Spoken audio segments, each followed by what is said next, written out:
13 years since I lived down there. Dang. You haven't stepped foot there in such a long time. But I say it's my home, though. Yeah. I was back in October, so. You go back in October? I went back in October. Oh, you just went back. I flew in Pensacola Beach, went to the beach. And I miss the beach. now the beach is real. Yeah. That's the one good thing about it. I feel like I've been so many beaches. Other than Thailand, I think Pensacola is my favorite beach. Pensacola Beach gets wild, too. The kids party down there. They do. On that, whatever that side is on the other side of the bridge, like that. That's the party. That's the way it used to be, like the party side and then like the family side. Yeah, it still is like that. All right. Thank you, sir. Guys, anything else from me? Appreciate your energy. Yeah. Thank you, sir. Likewise. Okay, I'll get to go. Okay. Thank you, Lars. We're here. We're rolling, and it's actually recording. Dude, you're awesome, dude. Let me tell you something. I have a pretty good intuition, and I could just feel your energy wave, and so I was like, we're going all in. We're going all in. And I like your I like your initiative too. I like how you were just like, we're doing this. I was like, I've never done this before. You know what? This is a beautiful moment. We're gonna make some good. And there's no rush. And anything that you don't want in here, I'll take it out. Like Okay. If we talk about something that I don't know what we're going to talk about, it's terrible. But, are you ready for this? Yes. 3, 2, 1. Hello, everybody. We're here on the Saving Humanity podcast. I have my friend Jenna, who's from where I grew up, and this is going to be awesome. So Southerners. Yes, the southeastern, the deep south. Deep south. Although Florida sometimes isn't seen that way, but the Panhandle is. The Panhandle, yeah. It's like Yeah. an hour from the border, so. I always tell people I'm from so far south you actually run out of land because Mobile is actually really on the so border. true. And that's like the deep south. Yep. Okay, so we were talking earlier. You went to Colorado. You had an experience. Was there something inside of you that said, I need to change? Was it just something that just like organically happened in Colorado? What made you sort of break free from the South, sort of have a different perspective of life? Not that you needed one, and then sort of get your trajectory where it is now. Yeah. So up until that point, before I went to Colorado and I was living in Mobile from 2014 to maybe May of 2019, and I was just in and out of college, partying, just really had no direction and like no idea of what I wanted to do. Sure. And I think that just all started taking a toll. I think it was Fat Tuesday on Mardi Gras. I had gotten jumped actually downtown Mobile by 2 girls. And then I just remember like just being like, I can't live like this anymore. I got really like pretty suicidal. And I remember actually making a phone call to my dad about it. And I was in Mobile. Yeah. I was in my car. And I just remember like, that I just got on my hands and knees and I was just like, God, if there's a God, if there's anyone bigger, like I can't do this anymore and I refuse to. So like there has to be a change, like something has to change. Sure. And somehow like I got just a will enough to like get out of the car, and that kind of was the start of like transforming my whole life, like, that moment. And so from there I took the initiative. I moved back to Pensacola. I was trying to get back to get my bachelor's. I was at my mom's working, and then that's kind of when Spirit came in and the mushroom journey happened. And I was like, oh, there's a whole nother road that I'm supposed to be going on. And I don't know what it is, but it's not what I've ever been taught. And it's not the road that I'm on right now. Right. Yeah, it's crazy how like if you ever had one of those moments that like takes your breath away, somebody like it feels like somebody punched you, you can't even hardly move. It's hard to move when you have like an experience like that. Like yeah, like if frozen. you've ever been, and I'm sorry you got jumped. No one deserves to get jumped ever. Yeah, no, that was terrible. That's ridiculous. That's so like Mobile. That's me out at 4 a.m. at Boo Radley's. R.I.P. Boo Radley's. Isn't that? They closed down. If anybody's from Mobile, is anybody listening from this? This is Boo Radley's closed down. That was like okay. There you go. Wouldn't have known that. When people talk about like plant medicine, they think it's like crazy or magical. Like, how would you summarize it? Well, it's also different, and it all has like each plant medicine has its own essence or spirit like within that. So I was pretty lucky. I had the mushroom experience. And what was that experience like? What actually changed in you, I guess? It was like I'd never had an out-of-body experience, so it was like I really didn't have much control over what was going on, and I almost had to finally just surrender to the medicine. And I think that was really scary because I'd never done anything like that before. Right. And I remember it taking me through, I had got out of a pretty bad relationship, and I remember it taking me through it. And I remember like crying. I'm sitting on the couch, and my dad being like, "Are you good?" And I was like, "I have to." Like, yeah, like it's like I could see the light on the other side. It was like almost like a wheel, like it was like red to green, and I could see myself like moving through it, and I had to just move through all of those underlying emotions and everything else. And so for me, that like kind of unlocked something in my brain, like where I was like, oh wait, there's like so much more than just this reality that like I've been accustomed to. Like there's like all of these other what are like overlying like realities like simultaneously happening right now, and you can kind of access them through plant medicine, I think. Right. Yeah. It's fascinating. I feel like that's yeah, and it's so the way we grew up. It's so unfamiliar to us being from the deep south. And yeah, absolutely. it's like such a woo woo thing. You know, people would not. People just really like drink a Bud Light. Yeah. What did you have to unlearn? I guess. And what are you still unlearning? Or releasing? Yeah. So I'm kind of going on this journey of like unblocking my voice, and just like really like trying to come back to my like true authentic nature, and like whether that's within singing, and I'm getting more into music again, and like holding space for people and facilitating things. And so that was always really scary. I had really bad anxiety growing up, and so that's been like such a challenge to overcome, and like I guess taking everything that has had me blocked from feeling like worthy of even like doing this type of work and living this type of life. I feel like yeah. I think we're all. It's like the unknown we all have to jump into to some degree, and it's I'm pretty good about it, but it still it takes me. I have to like work into it. I have to like get into the state of it. You know what I mean? Like I have to get into the state of like taking action, take a little more action. Yeah. Like get the energy. A lot of life is like just getting the momentum going. And that's the hard part. Yeah. The hard part is getting the momentum, and then once you're in that, you can just like it's like taking your foot off the brake. But like you're pushing, and then you release it. It never really gets easier, almost in a way. But like at least you have like the concrete evidence. Like once you've done it so many times, so it's like you can tell yourself like, well, okay, it's worked out all this time. So why can I really say like, oh, it's not going to work this time? You know what? I want to tell you something. I love that. And I was talking to someone the other day. They mentioned Alex Hormozy and how he says that like. Confidence comes from an undeniable stack of proof. So like you get confidence from results, but also like I'm taking the action. Look at all these things I've done, and also like this worked. There's something to that. It's like the winner's effect. Yeah. Like your mind just you start acting different as you get one win, another win. It's like lobsters when they fight, and like whoever loses, like. Their back starts like slumping, but like the winning lobster gets all fired up, you know.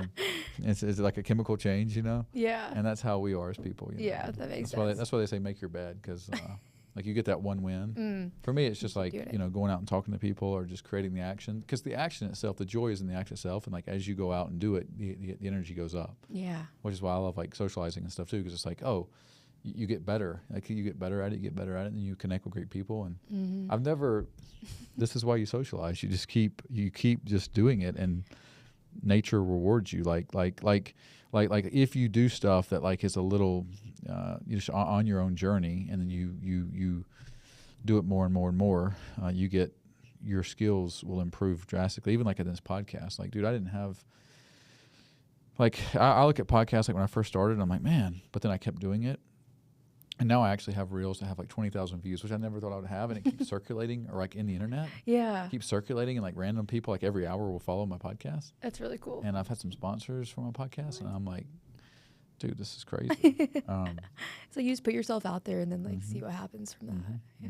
Yeah, and then I get better. My brain can recognize patterns, and then it becomes a self-fulfilling prophecy of like, oh, if I do this, I get this, and then this will happen. And I know the more I talk, the better the results are going to be. Yeah. And I really don't think it's not even that much harder than that. Like that's pretty close to like life right there.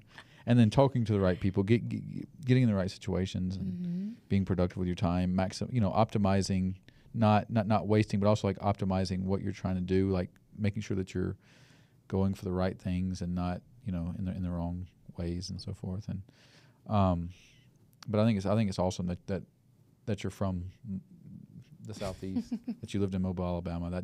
There's a guy who watches this. He's from Mobile, and he'll definitely get a kick out of this. Yeah, I love that. Now you've chosen seasonal work and kind of a nomadic life. Yeah. Is that something that you just like fell into, or did you always like have like this dream of like living all over the country and kind of No, I never imagined I'd be able to do that. Mhm. And so I just fell into it, and then I just, I fell in love with moving around and Mhm. really jumping into the unknown and getting to live in all these places, and then Mhm. also having the freedom and flexibility to where like at least 2 months of the year I don't have to work and I can go travel wherever and like and Mhm. have like consistent like 30 days and 30 days here, and so it's really nice. I have a lot of like freedom and flexibility of What do you think people misunderstand about that, hmm. if there is? I think that there is this idea like of being unsettled or ungrounded if you don't have like a home, or people Mhm. really like that idea of having a home. And Right. as a Cancer, I am like that. Like I Yeah. really need my space, and like Mhm. the first thing I do when I get into a home, whether it's I'm there for a week or 4 months, Mhm. like it could be a hostel, is like Mhm. I'm setting my altar up and I'm making it like Mm. homey. Like I can't even sleep somewhere unless I have all my decor, and like Yeah, it's got to have this funny. feng shui. And That's so I think even when I got my car, I was like, I have something that I do, like there is an aspect of stableness that you can miss sometimes in seasonal work and traveling. And so I like to have like these things that remind me like, okay, I'm home in my body, I'm safe. But also it's so cool because what happened was not like, oh, I don't have a home. I have homes all over the United States. Like Yeah. this has become a home base for me. Montana's a Mhm. home base. New Orleans still is, Mobile, Florida. Mhm. And so now I just have all of these homes all over like the US and the world. I like that, and that so there's two things. Number one, a lot of women don't see the world that way. A lot of men don't see the world that way. Like people are not willing to even like leave their hometown. People are leaving their hometown like at lower rates now than they ever have. Yeah. So like just the fact that you like go to the call to the adventure, but also like you enjoy it. Like you enjoy like the neurons in your brain laying down different pathways because you're living in different cities, or you have to remember where the Whole Foods is or whatever. Like that's a real thing. I think we talked about that. And then so like that's cool. That fires me up. I've always like dreamed of like having a camper and just traveling across the country. Yeah. I'm close too. I'm like that's going to be the next decade for me for sure. And then also like Jordan Peterson, I heard him say one time like before you go to sleep somewhere, your brain has to be comfortable. Like you have to know every single like corner of the room to like make yourself actually relax. It's so true. So it's like your brain almost has to like go through like this primal thing of like searching everything out, looking at every like little crease before you can truly totally relax. Yeah. I'm sure there's degrees to that, but like until your brain can fully relax, there's like this thing your brain has to know what's in every corner, what the thing is, and it's just a survival instinct, I'm sure. And, Mm-hmm. but I thought about that when you were talking about that. Yeah, that makes sense. Mhm. I remember like my first night in India. Mhm. I didn't sleep at all. What was India like, dude? Was that? I loved India. It was like really, I mean, talk about getting blasted out of the comfort zone. Mhm. I was living here in Salt Lake, so I was living with my sister. I was eating steak every day, really not working out Mhm. to where I should have been. Mhm. And then I got to India, and I'm straight vegan, doing Ashtanga every single day at this yoga shala. Mhm. And that was like really like physically pretty taxing, but it was like one of the coolest things ever, because I was like, if I can do this, Mhm. I can do anything. Mhm. And so like that was amazing, and the people I met, it How was would just like you beautiful. did you venture out and see like Bombay or anything or No, I was just Mumbai or in whatever it's called? Mysore, so I Yeah, was just in yeah. southern India. Uh-huh. I was just pretty much there for the yoga shala. We'd go do stuff together on the weekends, but I didn't really venture out too much by myself there. And then once I flew into Thailand, then I kind of went like, How was Oh. so okay? So India, is it like, first of all, the driving there is crazy. yeah, I've had friends from India and they don't even have like stoplights, and yeah. or at least I feel like in Asia was like the same. they didn't. So Thailand was like that too. It was like this crazy thing where people Yeah. just like. Oh, the driving is so different. And then Thailand is kind of known for being like a tourist place, but also like very just different. How would you resonate with Thailand? I think I had a different experience than anyone I know, Okay. but it was like as soon as I landed in Bangkok, I was immediately teaching yoga there. So I Mhm. was like doing a trade, and so I was definitely like in the state of mind where I was like there, like, you know, I was taking so much reverence within doing that. So I was like in bed by 8 p.m. every Mhm. night. I've I really been there before. didn't even I've see. been there before. It was like I'd see my students going out for the night. They're like, "We promise we'll be in your class," and then we would all do breakfast together. And whoever was like doing something I hadn't done, like I would just tag along. So I got to do and see a lot there. Did you ever go to Bali?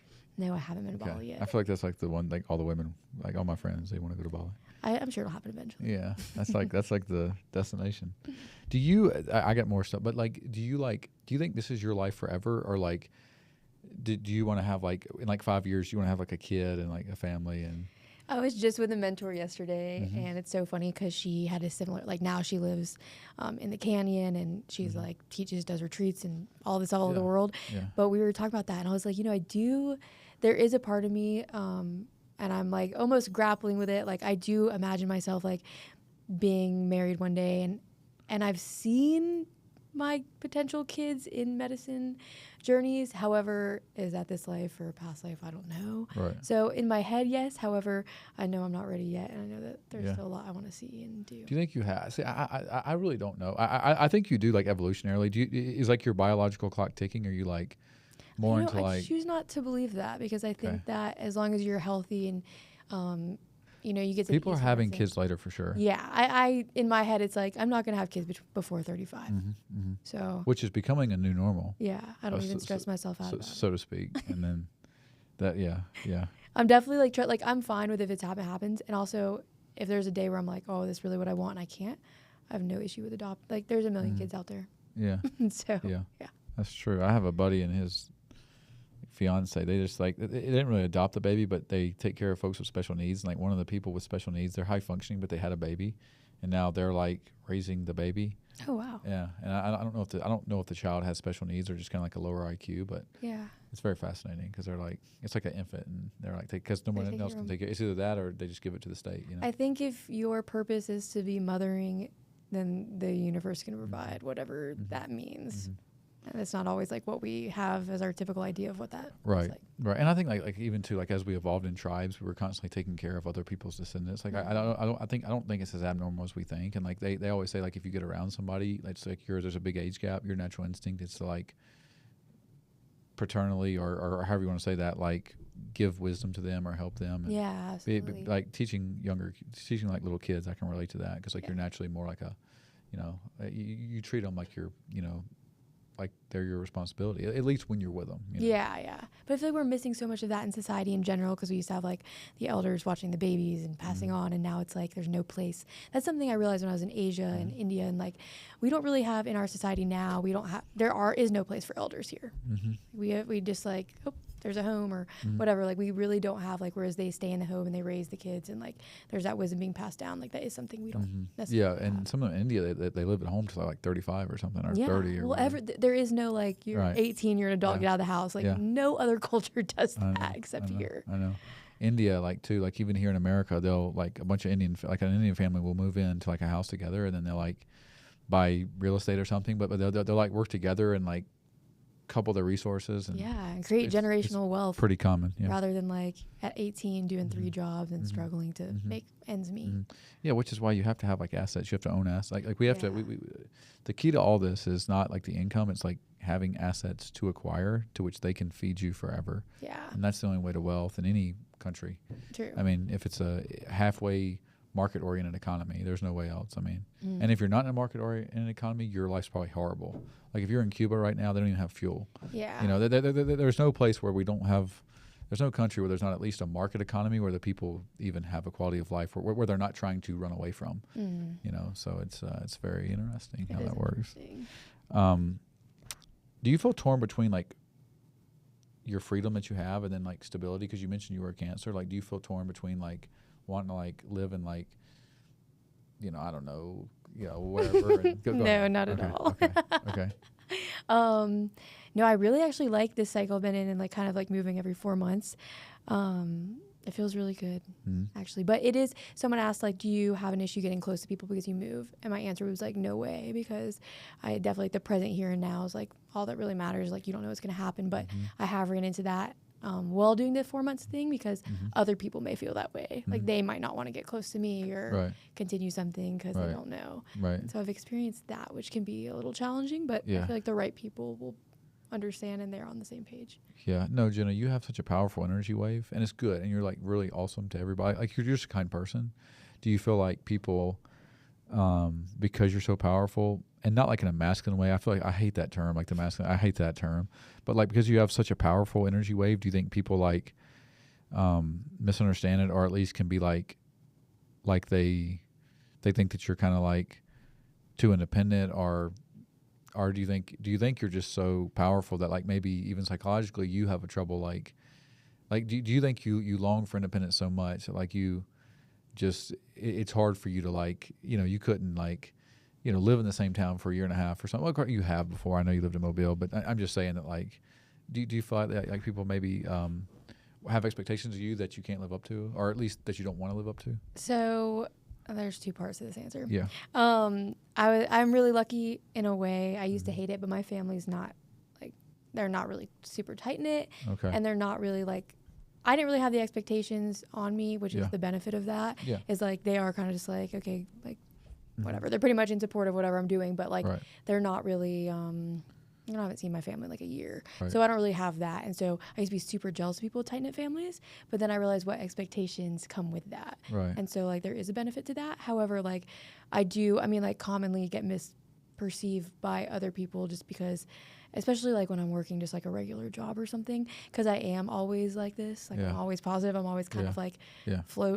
grounded but a little floaty. And Yeah. so I think people do easily misconstrue, and especially when it's dealing with like romantic partnerships and all of that, then that's like a big one within that. Okay. But yeah, I've just gotten more and more comfortable with myself and coming out and not trying to water myself down. And so I'm stepping more into like being the Do you full version. feel like people have tried to confine you before and Oh, for not sure. not let you? Yeah, I know what you're saying. I'm like that too. I like to be free and not, we should be very open minded, non-judgmental, and just be open. Yeah. And not feel like we have to, we can't box people in, or we can't, expectations are where you go wrong. You want this person to do this or behave like this. It's like, dude, just we're all doing the best we can, and why would we want to stifle someone's creativity and expression and opportunities? You know what I mean? Like, Yeah. no one, everyone is their own essence, and like I think society's changed. Like, it's not changed yet for sure, especially like how we grew up. But like, I think in the future, like even like parenting is going to be like co-parenting and stuff. It's not going to be like you got to get married to one person for 45 years.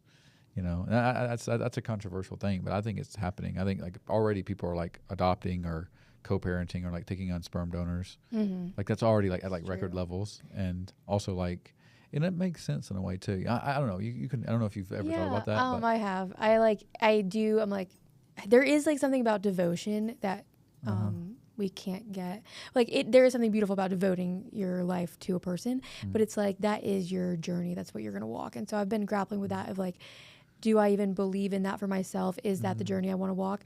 Yeah. Because there is a loss of freedom or independence, so to speak, but it's also like devotion is like this incredible thing too. So it's like devotion versus independence. And I know what you're saying. There's something beautiful in like not always like, because the culture naturally is like, oh, somebody does something, okay, I don't want to have, or just enjoy your life. And I'm guilty of it too. Just like hang out with other people and don't. But like, there is something in theory. There's something cool about like it doesn't even have to be like, it could be like a business partnership or a friendship of being like, okay, I'm gonna choose. It's like the book The Prince by where he goes and there's like flowers. He thinks he has like this unique flower, and then he discovers that there's like millions of flowers like the flower he has, and then he's like I'm going to love this flower because I choose to love it. So it's like at some point, even if something's not ideal or whatever unique, you can still make the choice to love it. So it's like out of my own free will, I'm going to choose to love the flower.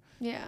By The Prince by Machiavelli, and I thought that was a interesting thing. I remember that. It's like something that's like it makes sense. It's like you think this you have this unique thing, and then like, oh, it's not that unique, but then you can still choose to love it. Make And the again, choice. and you can make that like for anything. It doesn't have to be about a person or a business part. It could be any aspect, but to like, oh, I'm gonna make the choice to love it. I think devotion just like a path, and for some people, and I don't know if it's for me yet. And I guess I know, we'll dude. just see what I'm still happens.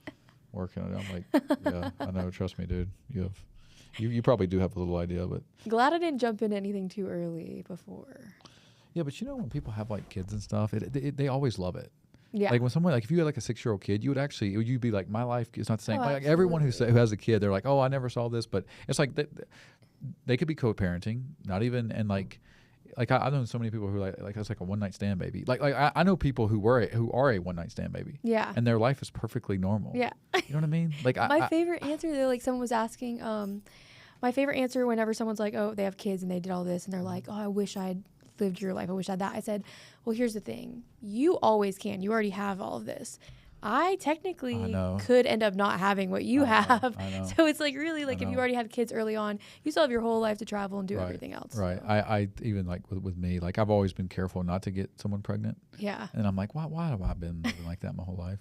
I've been like, oh, thank you. And even though I still do, I still am like that. And I'm like, why? Just relax. Just you give into it. But then it's like, I don't know if I want to give into it. And I know. I don't know. We don't. That's a. I don't know how we got on that topic, but I understand, and I think people resonate, and I think we all think that way. I mean, we all have kind of go back and forth on that. I'm grateful it hasn't happened to me, but I hope that when I want it to, it does. But you know what's so crazy is like none of our ancestors were like this. Yeah. Like all like we can trace our lineage right back to like the mitochondrial Eve 40,000 years ago. Every one of our ancestors, our ancestors going all the way back, have like procreated. Yeah. Like here we are on this earth, and every one of we've never not. Yeah. And yet here we are, and we're like, oh well, you know, I dodged that bullet, and it's like, did we really dodge anything? Are we not meant to do that? Like from a higher level paradigm.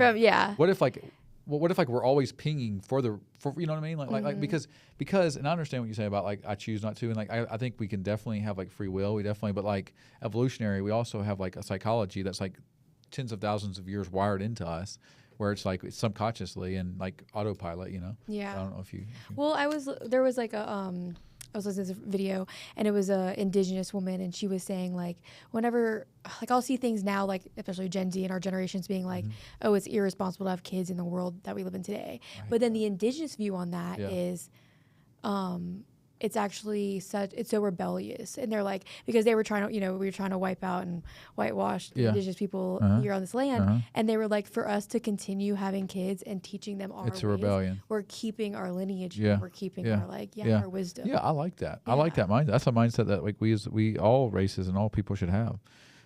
It's a rebellion, and it's yeah. And the other part is like, is it really a flex if you're the one person who doesn't procreate in your lineage? Like how much propaganda has to be brainwashed into somebody to think like, oh, I dodged that bullet. It's like, bro, you did, you dodged the bullet to not procreate. Like you're like everyone in your heritage, everyone in your ancestry has procreated. You're the one who's dodged the bullet by not having kids. Are you sure that's like literally not from like a natural standpoint what you're here to do? It's a fascinating thing, and I'm guilty of it as well. You're into Reiki, right? Yeah, I just did my Reiki 2 training. Will you tell us about that and sort of what got you into that and how that is of value and how you stay grounded in the spiritual realm of that? So it's just something that had been like, I kept hearing like a call for it. And I reached out to a few, like I tried to do a few trainings, nothing worked out. And then I was actually in Salt Lake in March at a yoga intensive, and I was led by this meditation by my friend Azure. And I saw myself by the river, like doing energy work. And I remember being like, oh, well, that's not going to happen. And I checked my phone, and this lady named Dawn in Flagstaff texted me and was like, hey, I actually, like, I'm going to do a training on this date. Like, can you make it? And I'm like, yes, like, I'll be there. And so it all worked perfectly. So essentially what it is, like, if you, on scientific terms, is just we all have electromagnetic fields. And then if you have, like, a higher frequency, like just made from music or, everything has frequency. So if you take a higher frequency and you have one that's lower, the lower one will, like, automatically raise to meet that high frequency. So what you're using is basically, like, the energy from like the earth or like life force energy, but it's just something we all have. And then you're just like light touch or touching them. I go with like the chakras, and then you're just like, if there is anything there, you can kind of pick up some intuitive downloads, whatever, and like you can see like, is the chakra kind of going the way that it should be? And so you're able to kind of clear out any like energetic debris, or you're just able to raise these electromagnetic vibrations. But if you look into it, like they're using it in hospitals now. It's a Japanese relaxation technique, and like there's been miracles that have happened like with people using Reiki.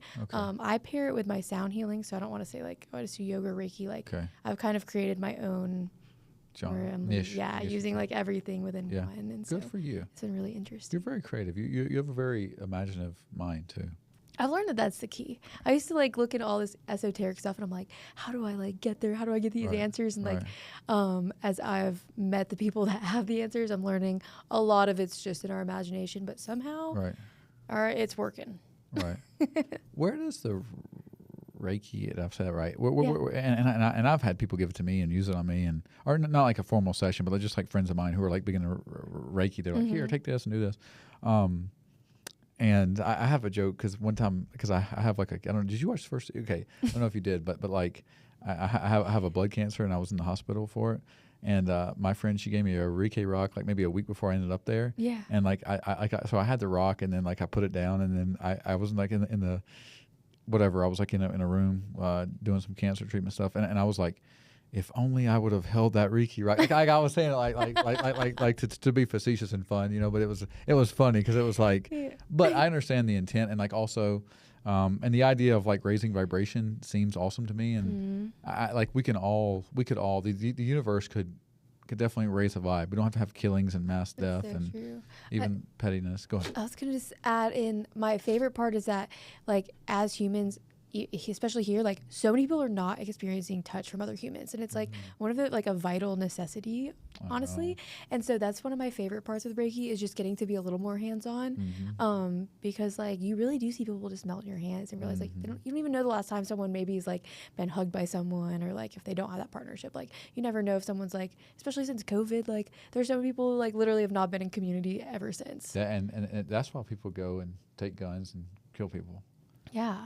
I mean, I'm serious. Like, No, like because they feel like, alone and yeah, isolated. Yeah. I mean, you can make fun of people. You can bash people who like go out and like maybe meet people and have superficial relationships. But it's like that's a lot healthier than like sitting in your room. That's true. And like letting your body eat itself up or something, or like your mind eat itself up because you haven't like had physical contact from another individual. That to me is like absolute insanity. Yeah. Like I refuse. Like I'm sorry. Like that is the worst mindset and like health regimen you could have. Like you could eat right if you're not. And I don't. It doesn't have to. You don't have to extrapolate that to like, you know. But I'm just saying that like if you're not having some sort of interaction with people in that way, like dude, you can't even you people feel that energy. Like if you, I don't know, I feel like if you are like naturally you're gonna have those things come up and you do that, people can feel that within you.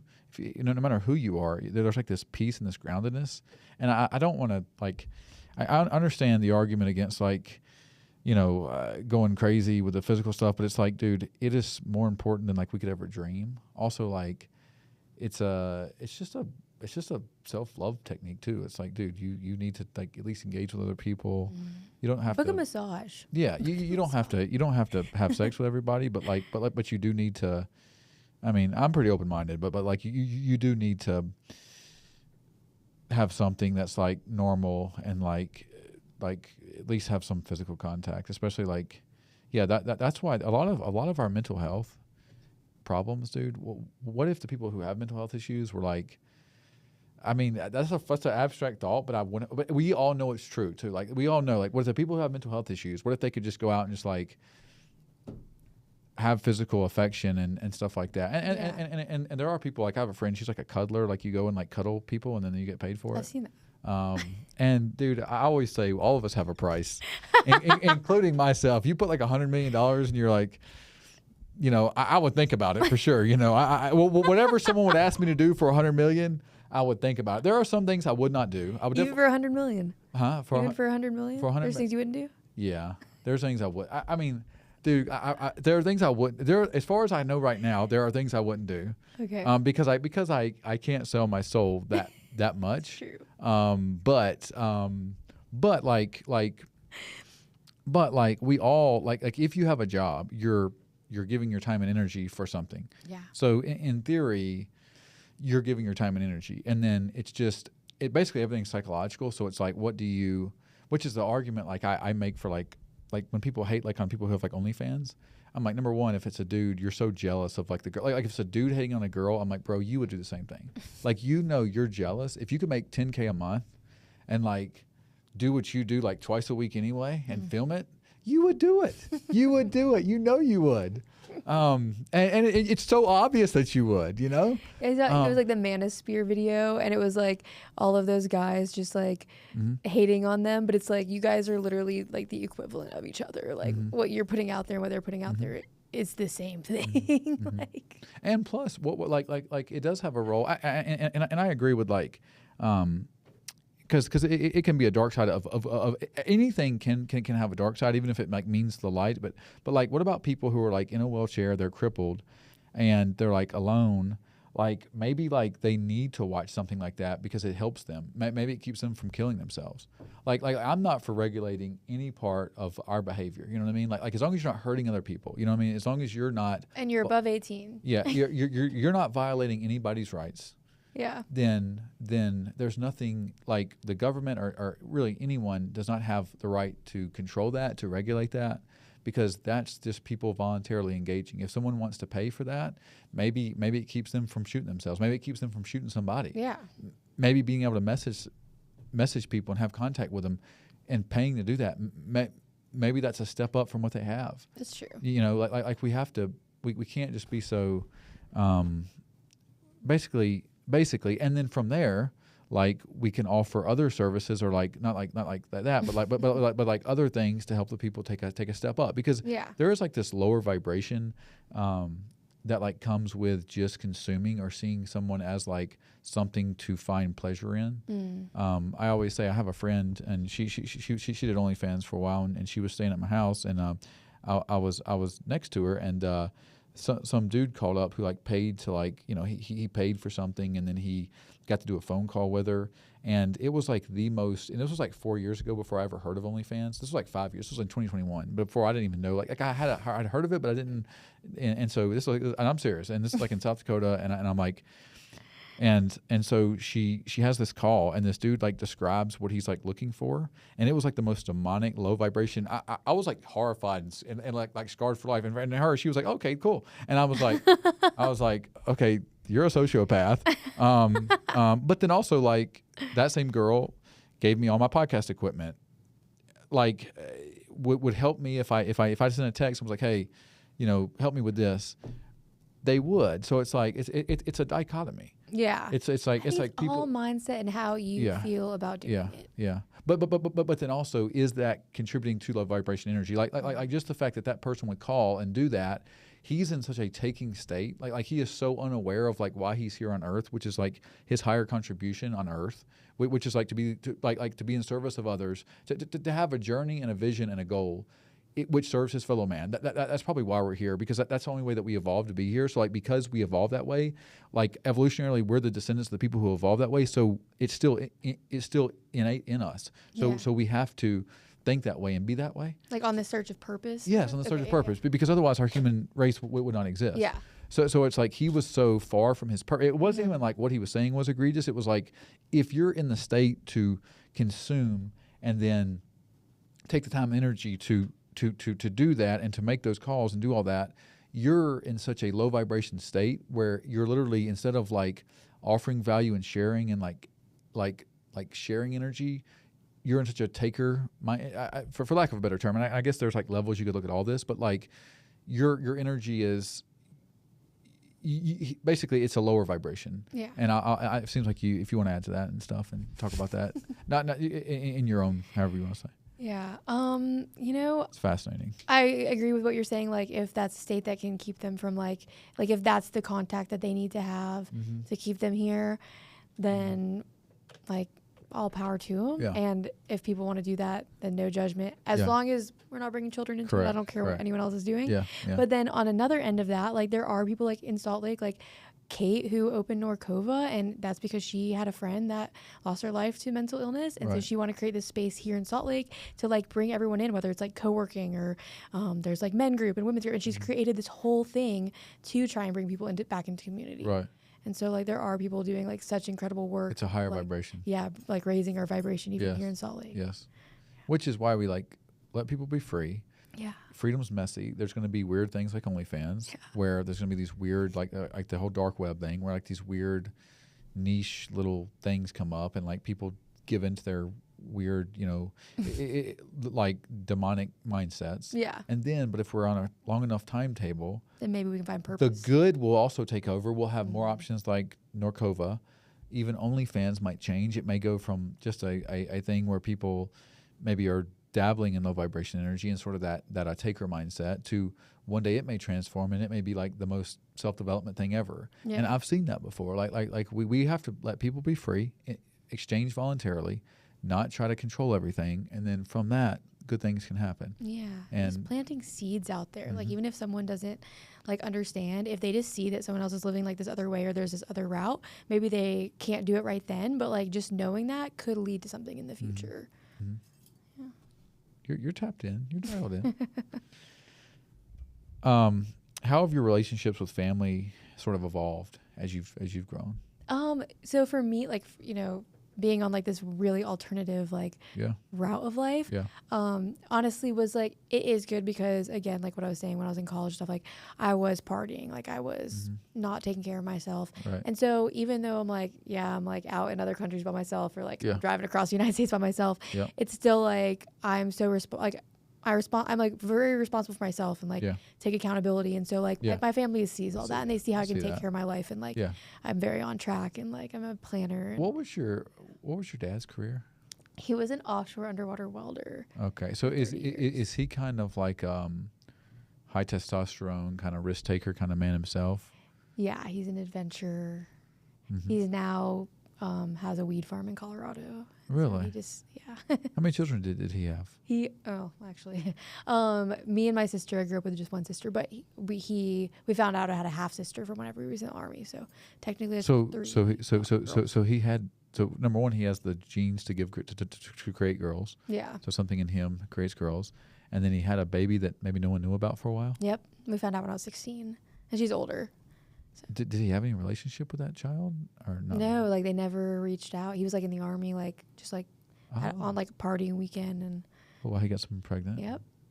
Wow. Yes. Well, what did that do when you had that? Oh, we were actually all excited. We were like, Ah. yay, we get his older sister. Did you know your dad was kind of a wild man? Yeah, not in the aspect like he was still my mom and like Not like, yeah, but like, did you know he was kind of more for the adventure? oh, absolutely. Okay. Yeah, and you come from him too. So like half your DNA is him. So Yeah, it's I like know. all these like things you have. Like Yeah. yes, it's like because you're finding things, but also like you're genetically predispositioned to like just go for it. Yeah. My mom's the complete opposite though. Yeah. So I'm like in between because my dad's like risk taker. Like I wouldn't say he's responsible at all. Actually, I mean Yeah. like he is about things he cares about. He's very ADHD. Yeah. And then my mom is like has never gone camping in her life. Like wouldn't even go to Asia if she got a free ticket probably. Yeah. Yeah. And then I'm like here. And then, but you needed that when you were young in those developmental years. You needed your mom's like attachment style because, or like her that kind of nurturing thing because there's a lot of research that shows like if you get as a young infant a very like emotionally strong bond with your parents, you're actually more likely to go out on your own and adventure because you know you have something to return to. So if you were loved a lot as a baby and in those early developmental years in your life, you actually develop within you the mechanism of being like, oh, it's safe if I go out and explore. Yeah. So the best thing for someone to actually have an adventure, call to adventure, is a very emotional, intense bond with their caregiver and someone who's very, engaged with them and gives them lots of love and just unconditional that, especially in those early years. So it's a very fascinating thing, how we are and like how our psychology evolves just based on the, the people who were in those early years. And like my dad was like gone every other month, like from the time I was like born. So like he was all like it was that like weird instability and home life changing, like shifting all the time. But yeah, I mean my mom would do anything. Like I can call her my stepdad for anything. We don't like talk all the time, but it was like How old were you when they got divorced or split up? oh, I was already gone. I was in college. Okay. Was that hard when they split up? They were like You not kinda- good together at all. Okay. Yeah. But my dad went missing for a little while after that, and so actually when I did my mushroom ceremony, that was also like us reconnecting and filling gaps of a 3-year Okay. period. So Yeah, that's fascinating. yeah, That's fascinating. And you're just navigating it the best you can in life. And yeah, it's very interesting how life is. And at least your dad had 3 kids, though. He's contributed to the birth. Is he a pretty smart guy? Yeah, and now he has. I have like a stepbrother because he got remarried in Colorado, Okay. and so I have a stepbrother who's like 16. What was that like when you got remarried and you met new people? So it was cool. Like whenever I visited, it was fine. And then I moved there. So when I moved to Colorado in 2019, I lived at their house in like outside Alamosa, Okay. and I was living in the living room, and that was like Yeah. not Different. great. I was like, I need to get out of here, and I like know. no one was hiring me, and that kind of led me Yeah. to get to Winter Park, which was like the seasonal job, and that kind Yeah. of kickstarted Winter Park that. in Florida or somewhere else? Winter Park, Colorado. Okay. Okay. Yeah. Okay. I figured it had to be. I was like seasonal job, but I don't know if I we're working at Disney World or something for like 3 months. Cause Never been down that path yet. have you ever been to Orlando? Yeah. What do you think about Orlando?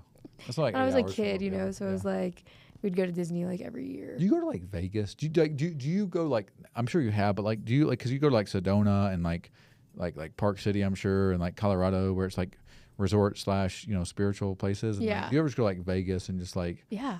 go like to the Bellagio, which is Yeah. like completely like materialistic and Yeah. like not Well, even. I like to be able to do it all. So like me and my like sister, like my best friend, uh-huh. we always say this, like we will be like, I'll be like a dirt bag. Like I will be on a raft for 5 days out in the river and like not showering. And then like I could turn That's around and I'll be at a penthouse suite in Vegas dressed to the nines, like no one ever know. Right, I was right, like, I just want to be able right. to fit in wherever I want No, to go. I can, I'm like that too. To be like honest no with you. box. Yeah, I'm like that too because like even with the careers I have, like I do a wide variety of different things and like no one and like my social life, people are surprised like that I have a social life that I do, and it's like but because I'm smart enough, like I can, if I'm in a professional setting, I can color in between the lines. Yeah, yeah. But I always have a good energy. I'm nice to everybody. Yeah. But I do love meeting people. I'm gonna have it'd be impossible if you share freely like me and you do. You're going to meet people. You're gonna have unique adventures. Mm-hmm. And but I'm also like that. Like there's things that I'm very like. I went to graduate school. I've been like investing since I was 21. I have like a pragmatic part of life, but then it's like some of the stuff I do is quite different than the average person. And Yeah. so there's that dichotomy, but it is fun. And yes, I like to go to Vegas too. I really just love meeting people and socializing. That's a good But place for it. it's crazy, dude. It's the ultimate. Yeah. It's the ultimate. You can do If you get a download from just meeting people, and because what I do is like I'm sure you do it too. Is like you can screen the energy and you can curate the kind of people that you want to hang out with. Yeah. So Because you true. can because I don't look at it like I need anything. I just like I'm going to meet this person and I don't need anything. And then if their energy aligns, then it's like it's a beautiful thing. And, Yeah. And you can do that. But you have to go out and talk to people. And this is not like a man and woman. You have to go because it's like men and men too. Like I'm willing to go talk to everybody, and then you can feel the energy, and you can just you're open, but you're perfect and complete, and then you align with the energy that is supposed to be. It's like a whole and Yeah. a whole come together. And there's an abundance of people whose energy you will, yeah. if you're willing to just engage and just go out and do stuff. But yeah, so like I love going to Vegas too, and I think I go like once a year for like a couple days, and it's always like around New Year's. Yeah. So it's like spending a few days there, and I literally that's the only time I go. That's the only time I'm not like working. Like I Yeah. work a lot, Uh-huh. but like I'll take 2 or 3 days and be like, okay, I'm going to go to Vegas for New Year's, and it's just like a social experiment. And then and it's fascinating, because Yeah. I love like going to the Bellagio and Wynn, and I love seeing the human capital and like all the capital that went in there to build that place up, and like walking by Caesar's Palace and being like, this is insane. It's insane. And just knowing like all the backstories of like the Bellagio with the fountain, and like it gets like 1 million people there at any given time. And to me, like I love that too. Like that is refreshing and energizing. But also so is like doing a walk in like Cottonwood or something. Yeah, just it's going like up a there with- different. Yeah, yeah. And whenever you're meeting all of these people, like even if you meet someone and like maybe I just met someone and I'm leaving Sunday, but it doesn't mean like what I've seen so much is like, especially with the power of social media and like I'm pretty Yeah. good at staying connected. I'm pretty online. Yeah. Is like I could have met someone 5 years ago, or like this happened. I was working in Gulf Shores, Alabama Yeah. in Gulf Shores. 2017, 2016. I was working at a place called Sassy Bass, and they had they had J1s there from other countries. Yeah. There was a guy who was a dishwasher. Yes. They didn't speak English. Yeah. We didn't even talk, but I had him on Facebook. Uh-huh. Well, I'm about to fly to Bangkok. I'm scrolling through Facebook, Yeah. and a picture of him with a Thai passport pops up, and I go, Wow. "What's the chance you know about Bangkok?" He goes, "Yeah, I live there. Like, I'll be there in a few days." International businessman, took over his dad's company, Right. was flying to Singapore once a Right. week, all prodded out, so nice. Took Right. me to all these Michelin star restaurants. Yeah. in Bangkok and spent the I whole like day that. with me, taught me the train I system. like And so that, it was like, yeah. so you never know like how these connections like Mhm. will come back. Mhm. Like, See, where you're smart too is like most women don't think like you do. Most men can't, but that's the way to do it. yeah. Like you have that. You're you've heard the thing like your mind is such a different level than most people's in general, not just men or women, but like especially if like women are not thinking that way, but you're so tapped in thinking, and I think it's like the plant medicine. I think it like lowers your ego, or I don't know, like if that's what, but like you had Yeah, you, so but you it can lets you just see things instead of being so pessimistic or you're definitely more open minded, and then it gives you opportunities. You know what I mean? And not like opportunities like you get something in that, but like it's an opportunity to create, make things win win. You never know. I mean, Mm-hmm. and like it's always like even if someone's offering you this opportunity, like there's a reason, like it is benefiting them somehow too. Like, Yeah. you know, and so all of these relationships I have, like one of my favorite things I always say is like no matter where I get stuck, like say my plane delays or whatever, like there's almost not a single place in the US, but then like outside of it where like I wouldn't have someone there I could call. Mm-hmm.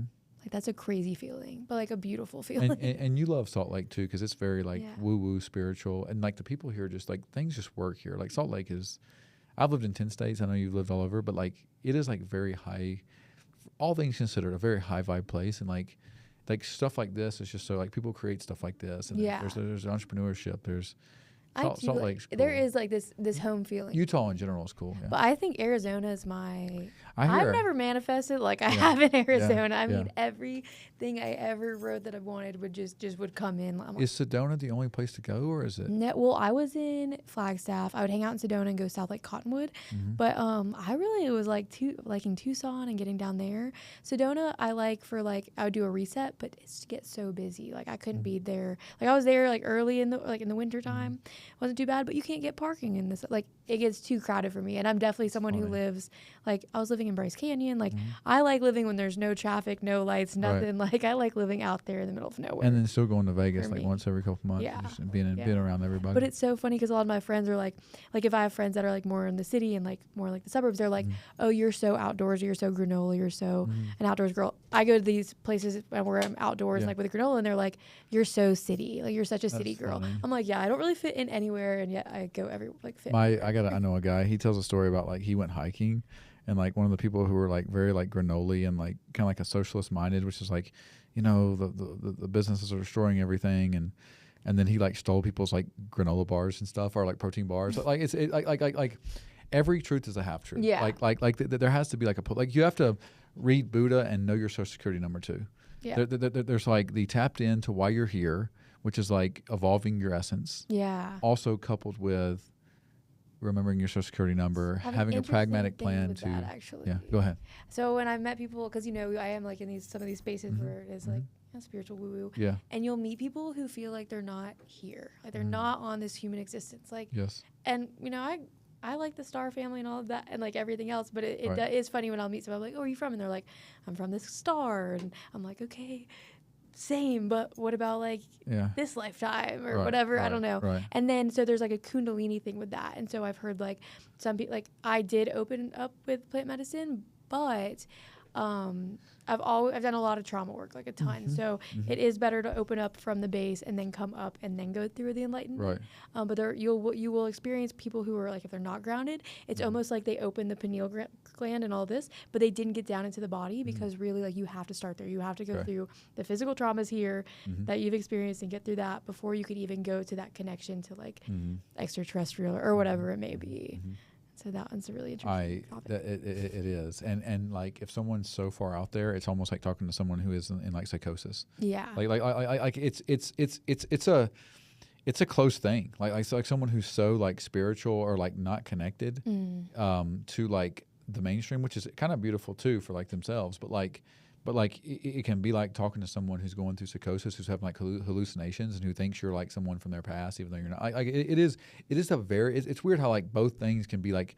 It's like the horseshoe effect. Is like it'll come back around. You know? Yeah. It's so crazy, you know. Just like, but until you witness that, it's hard to understand. But until you see it, you know. That's why I really prefer like earth-based. And I think because when I started out, I was in Costa Rica a lot, so I got a lot of practices from them and like from South America, because that's just like what I think it's more accessible to people in the U.S. to learn from them.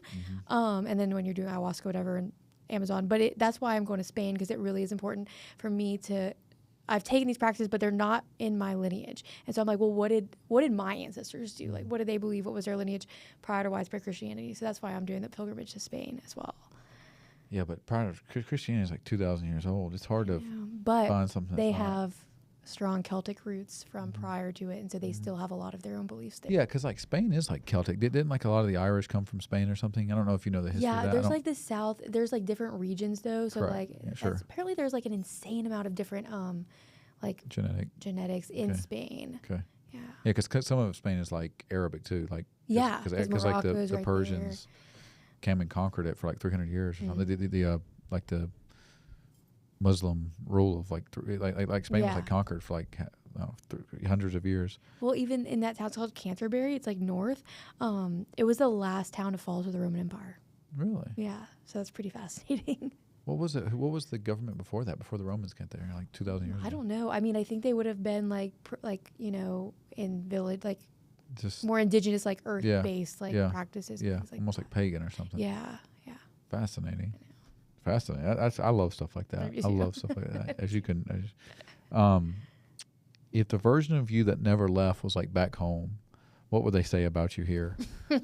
Like if there's a version of you who's like in Mobile, Alabama, I know you grew up there, but like let's say things would just stop there. Yeah. What would they say about this person? And what would their observation be? I think they would just be so blown away. Like they just would have no idea. Like I was just so lost. Like I really had no set idea on anything. Like I definitely didn't have like the entire, like it's just like a 180, like just complete different. I don't even know. I think they'd be so blown away. I know. And you know what happens too, like, so chemically your brain changes the more places that you live. Yeah. But also like your confidence grows too, because you can know that like you can't call somebody to fix your tire. You have to do it yourself, or you have to go through this, you know. They always say like for a man you should live as if your dad has died already. That way you're not like living to impress him or to do stuff for him. You're living on your own free mind. Yeah. And there's something to that, you know, where it's like you just go and live your own life and, you know, slay your own dragons. And there's going to be some pain. Like it's impossible to go through life without some sort of challenge. And it's hurt. like the initiate. I mean, like I think every time I go through a heartbreak or something hard, like that's like my life up levels insanely afterwards. It's like this initiation period. I love it too. Like I told myself I was going through something earlier this week, and I was like, I love this because I get more focused. I get more like locked in, and I get more like on my journey, you know. Creative too. Yeah. Like creativity. You do because you have to. Yeah. You don't have a choice. What is it? Creativity is the mother, or necessity is the mother of invention, which is like when your brain is a problem-solving machine, and it can map things out for you in ways you never would have thought about it. Yeah. Subconsciously, when you're not even thinking it, some stuff will come to you because your brain is like, but we're meant to do that. That's how we evolved to get here. That's why we survived throughout the human. You know, our whole experience back when there were other people besides back when there were Cro-Magnons and Neanderthals living, we were the sapiens that like won out because we're a problem-solving machine. You know what I mean? And like our brain is always looking for something to solve. The most advanced there is nothing more advanced technologically than a human brain. Like AI can do whatever it wants. It's never going to be a human brain. And a human brain coupled with AI is like. I love using. I don't know if you use ChatGPT a lot, but I know that people like under the age of 23 are like using it to like they have like these complex. I've heard they have like this complex thing that they're using ChatGPT. The only thing I could see is it could stifle your creativity if you never have to think. Yeah, and so I was really because I used to use it more frequently, and then I was like. I would find myself like almost like putting an Instagram caption I want to do in ChatGPT to reword it, and that felt really gross. And so I stopped using it, and I was like, I'm not gonna use it in that way. So I'll use it with astrology. Like I'll go in and be like, hey, this is happening. Here's this, or like my astrocartography. Yeah. So I'll use it as a tool like that. Right. But now like I definitely refuse to use it as far as like me, like anything I need to do creative, like I need to download and channel. I don't want to use that. You're tapped in, dude. You understood exactly what I was saying. Yeah. You're smart. Do you think you get your energy, your personality from your mom? Are you more like your mom or your dad? Or it's hard to say. It's like both and neither. Okay. But I swear, until I tapped in spirituality with the mushrooms, like my writing or like just in general, like I do feel like and maybe I'm just like I care more, but I don't feel like I had some of the talents I had prior. Like I don't think I was that good of writing. And then once I started like channeling, like I was like, I write this, like it's kind of crazy. I feel like it's fascinating just to like talk to people who like think about stuff like this, because it's the fact that you would be concerned that like ChatGPT is like taking up all your creativity by like, I'm going to send this out. I'm going to create this archetype of a statement, and I'm going to put it in ChatGPT. But like even ChatGPT kind of sucks at that. Like it's still like won't it's still no. And then now I can't even use the, what are they called, the little dash anymore. And I used to put them, like, there are times where you need them, but now it's like I can't even put them because then someone's gonna be like, oh, this is from ChatGPT. It kind of took over. That's funny. Yeah. That's funny. Yeah, the ultimate flex will be, the ultimate flex right now is not to use your cell phone. It's like people who like don't even have to have it with them because they're like, I don't have like anybody who needs to talk to me. You know, my life is set up in a way where like only the important people can contact me, and I don't even need my phone to do it. That's like the true like elite in society now are like don't even carry their phone with them. That's what people don't understand. Like this is not even like being on social media, having a little bit of an influence on social media. Like I was talking to my friend the other day, I was like, I think it's ruining my life. Because like you log into it and it's like messages or it's like notifications, and it's like what does this really do for me? This is not even real. This is not even real. Yeah. You know, I mean, I guess you are in theory communicating with somebody, but like it's still like well, it's not even real. You know. Yeah. It's like part of me is just going to be like, forget this and like just disappear and. See, that my issue is I'll never be able to do that because I'm geographically really challenged. I'm such a GPSer. Oh, me too. No, you have to be. You have to, especially if you live all over the country or do stuff. If you're busy, you have to constantly be doing GPS. Yeah. I mean, you can't. I mean, they have the grid system here, which makes like if my phone dies, I know I can get from West Jordan to back home because I can just like, oh, I know where to go here. But like, it's not. In most places, it's like street names.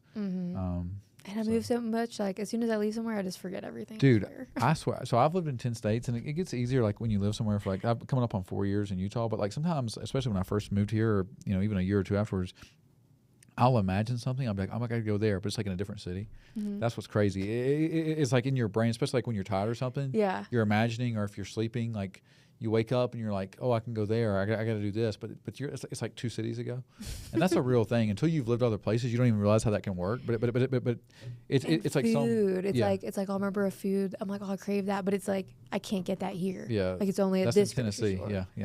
Yeah. Some like natural grocery store in like Tennessee, you're like thinking about, and you're like, oh, I remember that person who worked, the person who worked there. Oh, it's like, you know, it's like 100 miles away. Yeah. It's like I don't even talk to them anymore. And you are awesome. What's one thing you're excited about for upcoming in the next 6 months? Oh, well, I'm starting my journey of like the sound bath and Reiki. So I'm going to start hosting those sessions. So that's new and I haven't done that. And so I'm excited to be bringing that to Montana and be like, just showing up more authentically and more full than I ever have, and like bringing this service there. What's it like, kind of like, one thing I respect about you, you're not working for the government. You don't just take a 9 to 5. You do stuff where it's service oriented, like you have to produce to be able to survive. How's that going? Because that's hard. I know it's hard, but like, are you just like, I'd rather live like this than any other way, and you just like you go all in? I see a way out. Like it's like, this is where I am right now, and like this is what I'm doing, and it's helping me to be able to do this lifestyle because I'm not paying rent, and I like my only bills like my car and my phone, and so I am able to like save and do what I want. But like there is challenges. Like I'm living at work, and I am working these entry level jobs that are paying the bare minimum, but like also I'm getting to work on my side, like what my passions, and so eventually like I see myself fully nomadic and traveling and just doing retreats and having private sessions and making that global and kind of like building that way. And I don't necessarily know exactly what that looks like yet, but I feel like I'm getting closer and closer to that. That's crazy. Yeah, you're tapped in. You're dialed in. There's nothing wrong with also people helping you from time to time. Yeah, absolutely. Like if your dad's like, hey, I'm going to pay your car insurance, let him pay it. Oh, yeah. My parents split my tires. I had to get all 4 new tires. And they're like, really? I was like, I just want to get to you. They're like, well, we'll pay for half. I said, thank you so much. I like that. There's nothing wrong with that. No. There's nothing wrong with that. The money's going to be inflated away because our currency's terrible, but like, take advantage of those. like all the, like, and I'm serious, like all the natural advantages that you have, lean into them. Don't ever feel like, oh no, I can't do this. I have to work on I have to become a better version of myself and become harder. Like, yes, life's going to do that anyway, but also like the natural advantages that you have, lean into them, like in any way. Like don't, you know, at least that's the way I think, you know what I mean? It's like, hey man, like we're all fighting for survival here. Our in like a crazy way, like our genetic code. And again, like I know, like I know for sure I could have like had a kid by now if I was just willing to like, do that and not like be worried about it, but like or protect that. But like also though, like subconsciously, like we're still here, probably to like share our genes to the next generation. So it's like you're not gonna regret that. You're not gonna regret taking the natural advantages that you have to help yourself in life achieve what you want to achieve. Like that's part of life. Part of life is taking all the advantages that you have or the natural gifts and maybe resources and then channeling that into something. Like life doesn't need to be harder than it has to be relative to. Yeah, absolutely. I don't know if you well, and you can see like for me like a way I've noticed that like I don't know what's like it is the unknown, but what I can tell is like that I feel really optimistic about is the people that I'm starting to like call in. Right. And like I'm hanging out with people who are doing my dream job. Right. Their income is way more than mine. Yeah. And then but it's like it doesn't like it feel like I can already tell like I'm coming up to this frequency. And even like when it's like with men and like intimacy dating, like even the guys I've been meeting lately are like higher quality. Just way higher quality, and also like they like want to like I don't know, like take me on experiences or do whatever, like show up in this way where it's like I hadn't experienced that with dirtbags before, really.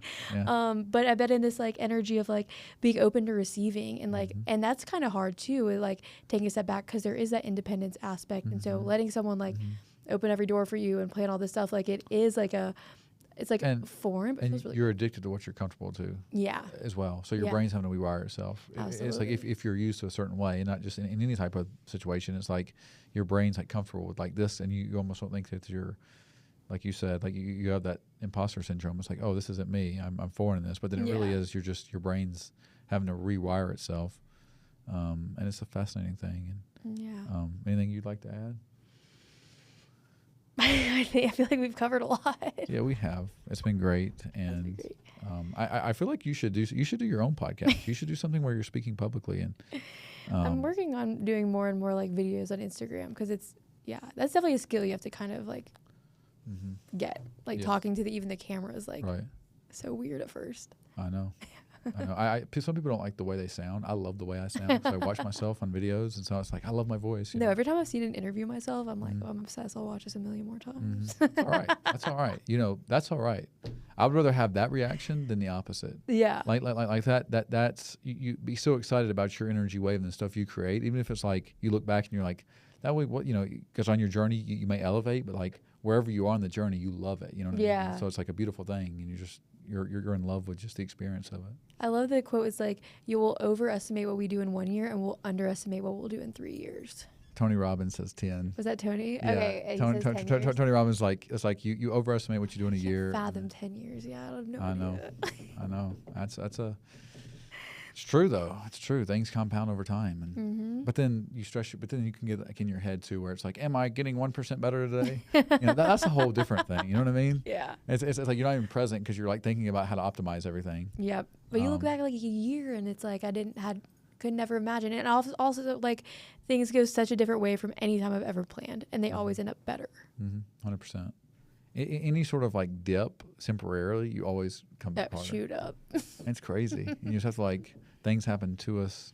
Things happen for us, not to us. Yeah. And it always is the case. And so this or better, I always say that. I'm like, whenever I'm like praying or whatever, I'm like, I want this or I want better. Did your mom or dad have that mindset, or is this just you over time you've just developed? Me. Good for you, dude. Yeah. It's amazing, like the energy waves that you put out and how you can. This is just cold. Just talking to everybody, socializing. This is why you socialize, 100%. But you're good at that. Like you're really good at that. You could do great in like sales or something, like door knocking, dude. At some point, you're gonna be like selling solar. Oh my gosh, hopefully not. I'm gonna be selling private sound bath experiences. Yes, I like that. Yes, you can. Yes, door to door. Door to door. Hey, are you dysregulated today? I'm going to come in your home. I'm going to get you regulated next 30 minutes. Dude, I would go to like the richest neighborhoods and just do that. And like one person can like float you for a whole year. That's so true. It's like you're in the right room in the right. What Immigration Canyon after this. Just go to Traverse Mountain. And like the higher you go up the mountain, like the nicer the houses are. I Yeah. campaign up that's my campaign district.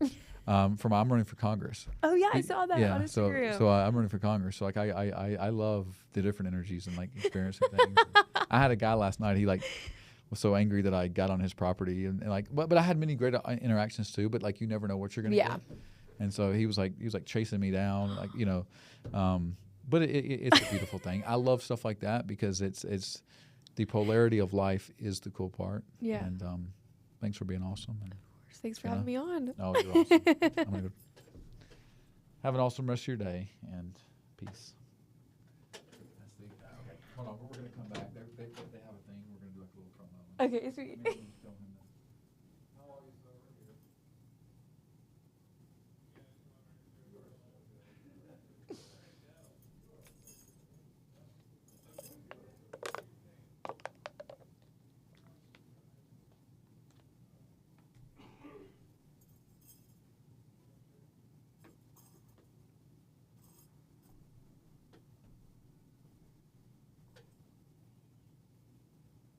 How'd it go?